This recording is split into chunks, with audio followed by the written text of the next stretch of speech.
Hi, I'm sorry about that.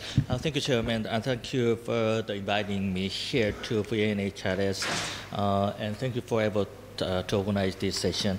So today's my topic is the clinical cases using EnSite-X and OT near field. So I am introducing EnSite-X system. So EnSite electrical anatomical mapping system launched almost 20 years ago. It launched in 2003. It was the second electroanatomical system. The difference between the EnSite and CARO system was the CARO system was the magnetic field-based algorithm, but EnSite system was impedance technology-based algorithm. So after then, many developed system developed.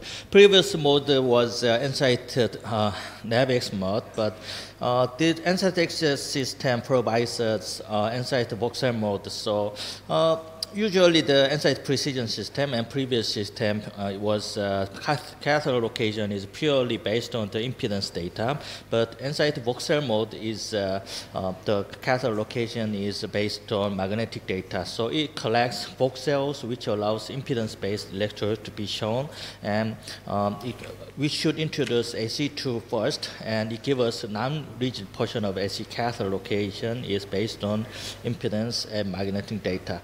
And the catheter shape is consistent despite local impedance change. When you use the NavX mode, the catheter shape is sometimes dislocation and moves when the magnetic field changes. But when you use the EnSite voxel mode, the catheter shape is very stable during the procedure, especially when you're doing the ablation.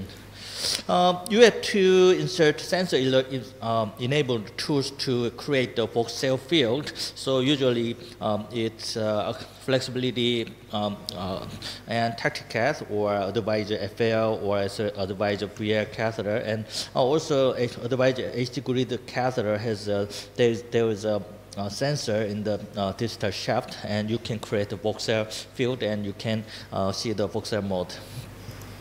So what is voxel mode? This is EnSite voxel mode. In computer graphics, a voxel is a three-dimensional volume of a space. And EnSite-X system, voxels are linked between magnetic and impedance data, and which allows non-rigid portions of sensor-enabled tools to visualize and used for data collection. So after creating this kind of voxel field, you can clearly see the catheter shape, and stable catheter mapping is possible.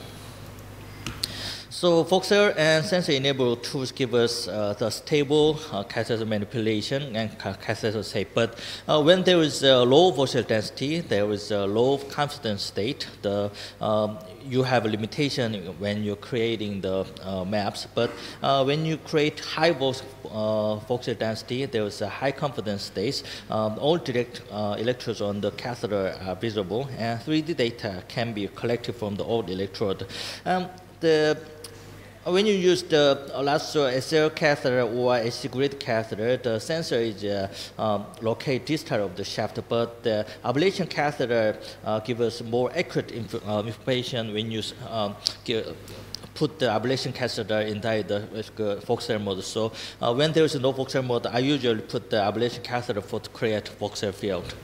So, and when you use the EnSite precision system, the standard catheter without the SC electrode can create the anatomy or can get EGM information from the catheter. But the limitation of EnSite-X voxel mode is that you cannot do that without standard catheter. So you can collect the EGM or 3D anatomy only from the AC catheter. So that is a little limitation with the voxel and EnSite-X system.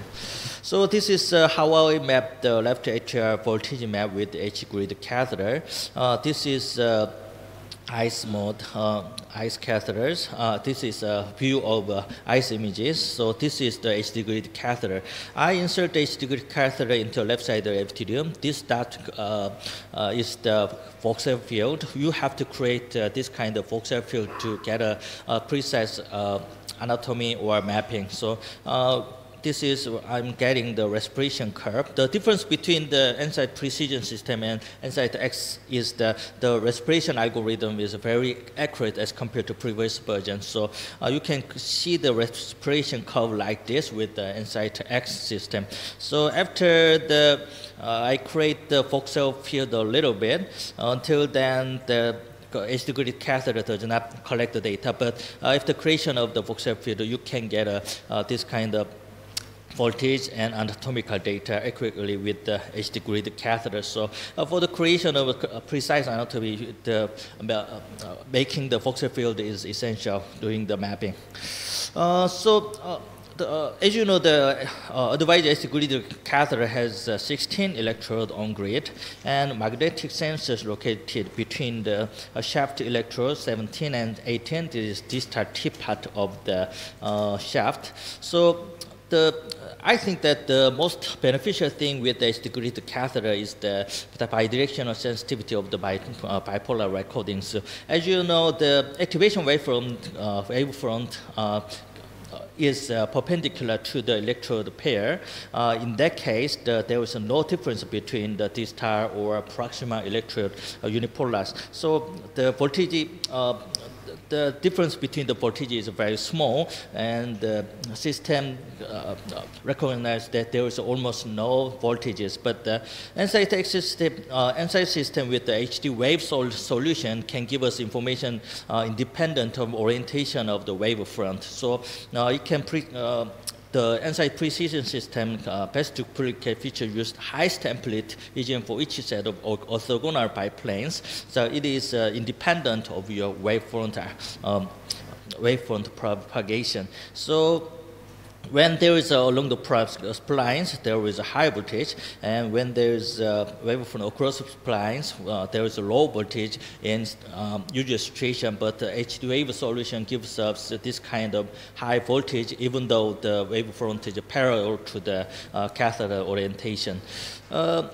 This is the voltage map with the HD grid HD wave solution, and this is voltage map with the circular mapping catheter without the HT wave solution. So the precise, when you create this kind of voltage map, you can see, you can get a precise, more detailed voltage data with the high density voltage map using HT wave solution with the map of the web of the HT grid catheter.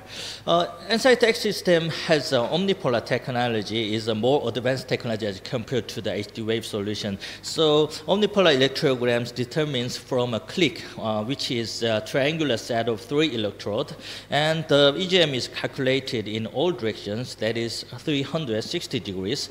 It gives us automatic selection of EGM with maximum flow voltage. So it is more advanced as compared to the HT wave solution. So this is the omnipolar algorithm is a combination of unipolar and bipolar combined into one. So it can give us omnipolar voltage, and it can give us this kind of activation direction. It can give us information about wave speed. So omnipolar, there is a paper published last year to compare the HT wave solution and the omnipolar voltage map.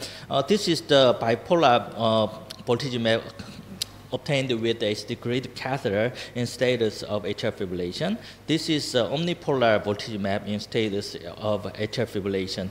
And this is bipolar voltage maps obtained in sinus rhythm. So this kind of areas, only bipolar voltage map show that there is a low voltage area, but this is because there is some kind of wave collision or fractionation map. So just bipolar voltage map using, even with the HT wave solution, cannot define the real high voltage area, but the omnipolar technology gives us real information about where is the real high voltage area. So even though the mapping was performed in the atrial fibrillation, it correlated with the bipolar voltage map in sinus rhythm. So the wavefront independence of catheter orientation, while wavefront orientation is in the status of atrial fibrillation, there is a big big benefit of omnipolar voltage with the mapping with AC grid catheter.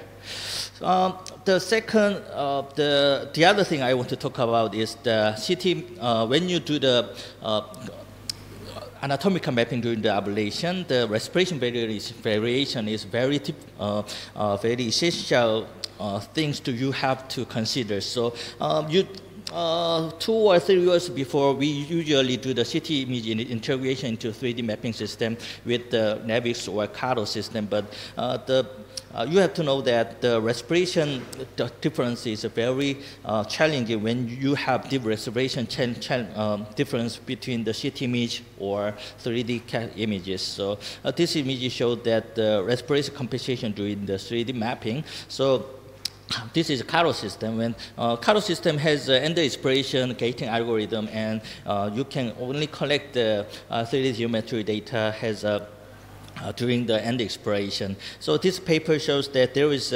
changes in left atrial anatomy due to respiration, and during the end expiration, the anatomy goes up, and during the end inspiration, the anatomy goes down. So you have to take the CT scan at the same respiratory phase with the same respiratory phase during the 3D anatomy acquisition. So before the EnSite-X or precision system, even with the EnSite version X version 1, it doesn't have the end expiration gating, but the EnSite-X version 2 has the end expiration gating. So this is the anatomy without the expiration gating. This red anatomy is with the end expiratory gating. So it can give us more detailed information about the accurate information independent of respiration shiftment. Now I will move on to EnSite OT near field algorithm. It usually called peak frequency algorithm. As you know, there is always far field electrogram or near field electrogram. But this EnSite-X system has OT near field algorithm, so it gives us information about the local high frequency electrogram. So as you know, the sharpness does matters when you decide this is the far field or this is near field. So far field signal gives us a lower signal frequency. Near field signal gives us high signal frequency. So signal frequency can be used to analyze electrograms to assess near field versus far field. So higher signal frequency is indicated of the signal being local near field. So, and also frequency can also be utilized as a surrogate for the context. So low frequency means far field or poor context. So the electrograms, when you have to choose during the mapping, is the local higher signal frequency. That means near field signals. So EnSite OT near field system gives us near field detection algorithm. So it annotates signal components of the maximum frequency within the mapping window. It detects EGM sharpness independent of amplitude. So it's very different from the previous algorithm. It favors annotation of signal with high amplitude. So everybody say that higher amplitude does not matter. The sharpness matters for you when you detect the near field signals. So it is available also for omnipolar mapping or bipolar signals. So this is a peak frequency map with the near field algorithm. So this is white portion is area of high frequency area. So this is a near field area. This is just the base voltage map. Just a little difference between the voltage map between the peak frequency map. So when you use this kind of near field algorithm during the map, you have to use this.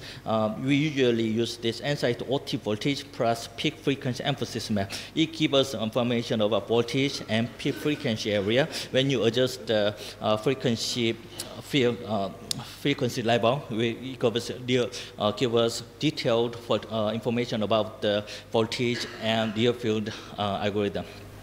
So this slide shows the clinical applications of the OT near field algorithm.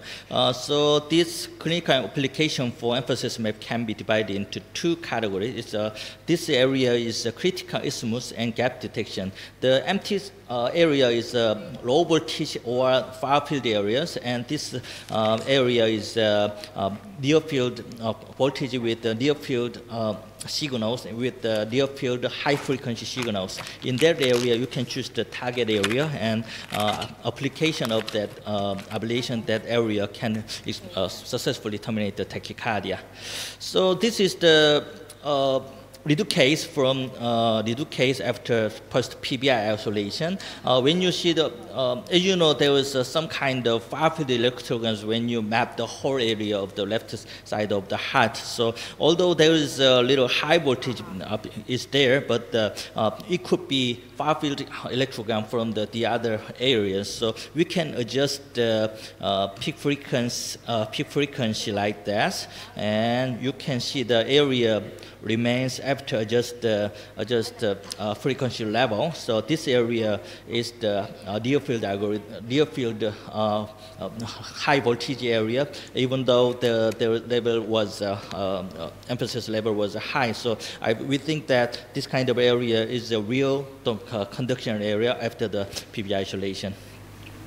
And the other benefit of EnSite-X system with the version 2 while version 3 is Voxel Flex mode. And previous version of the EnSite-X, especially version 1, we cannot switch into the impedance mode to Voxel mode. So we have to get out of the map and go inside again and create a new map. But inside the Voxel Flex mode give us, we can switch the impedance and magnetic field at the same time.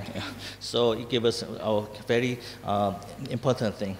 Now I will give you some of my ablation procedure these days and cases I performed with the EnSite-X system with the HD grid and peak frequency algorithms. So my current stage of atrial fibrillation ablation is that zero fluoroscopy procedure using ICE and 3D mapping and high power short duration for PBI isolation. And when I do the additional ablation, I usually perform low voltage and GAFE fractionation guided ablation and additional non-PB trigger or additional linear ablation if needed. So this is my partial atrial fibrillation ablation workflow. I usually perform with a single groin puncture and after diagnostic catheter positioning, baseline ICE catheter check, and single transcendental puncture, and I induced the atrial fibrillation with the isoproterenol with the 20 micro per minute, and I perform the 80 voltage and anatomical mapping with the HD grid catheter, and I perform the PBI isolation. Usually during the, if it terminates during the PBI isolation, and I give additional isoproterenol and induction with the same protocol, and when there is no PB trigger or no inducible tachycardia, I check the PBI isolation and finish the procedure. This is my workflow for the partial AFib. I'm doing the high power short duration ablation with the TactiCath or TactiFlex catheter. These days I'm using TactiFlex catheter with the 50 watts second duration. I will rival with my short case. So this is a 77-year-old male, partial atrial fibrillation, and he has a history of hypertension and diabetes. And this is how I insert my catheter without the fluoroscopy. So this is the real recording of my procedure. So there is no fluoroscopy window because I do not see the fluoroscopy during the procedure. After insertion of the decapolar catheter into the SVC and drag down the catheter like this and take the his areas and clockwise rotation give us the insertion of the catheter to the CS catheter. Sorry about that. So I put the catheter inside, and I put another decapolar catheter at the right side of the atrium, and I insert another his catheter to know that where is the his location. This is the performed it during the Navix mode, because Foxel mode, using the Foxel mode, we have to create a Foxel mode, but the standard catheter in Foxel mode cannot create this kind of anatomy. So the second step is the septal puncture without fluoroscopy. I am inserting ice catheter, and first thing is check the baseline pericardial effusion with the ice catheter, and this is the SVC. I insert the wires, and I follow the wires. The SLCS is following the wires, and I am drilling down the sheath. And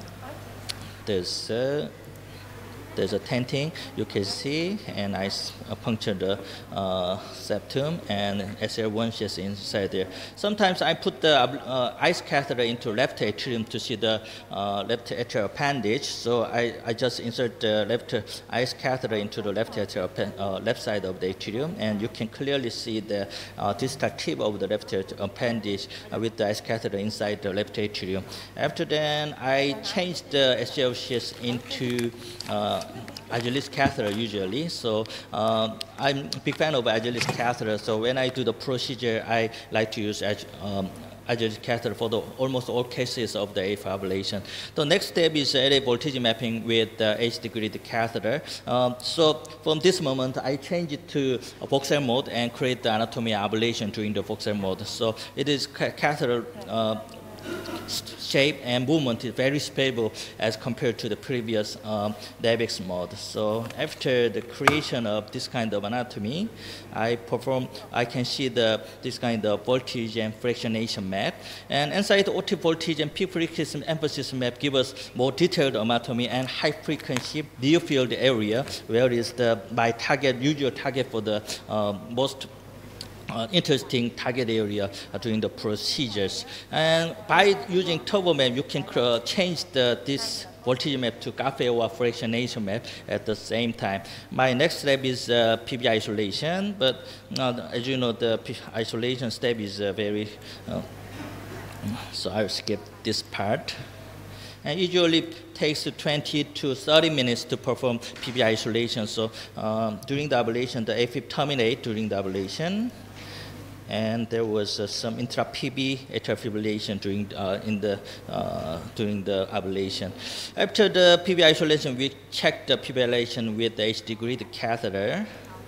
And grid catheter shows that there was no signals. This is RIPB areas. So we checked the 4 veins. After that, I induced the atrial fibrillation again with the isoproterenol 20 microgram per minute. And the HD grid catheter is inside the SVC to see that whether there is SVC trigger or not.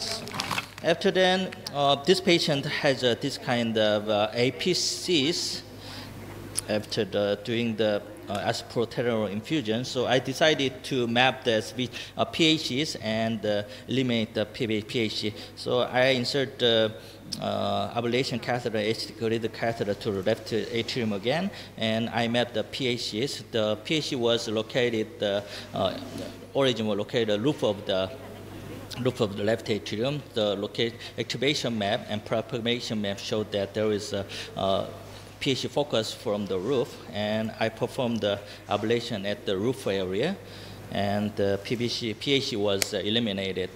So this is the end of the procedure, that there is no pHs and there's no inducible tachycardia or flutters. So this is the procedure summary. The procedure time was 95 minutes, including induction and pH mapping and ablation time. Ablation time was 18 minutes, and fluoroscopy time was 0. So in conclusion, you can create the inside axis system give us very stable anatomy and voltage and near field information during the procedure, and you can create the geometry or voltage with the HD catheter, and the stabilized ablation catheter movement give us more easy manipulation or more short procedure time to do the procedure.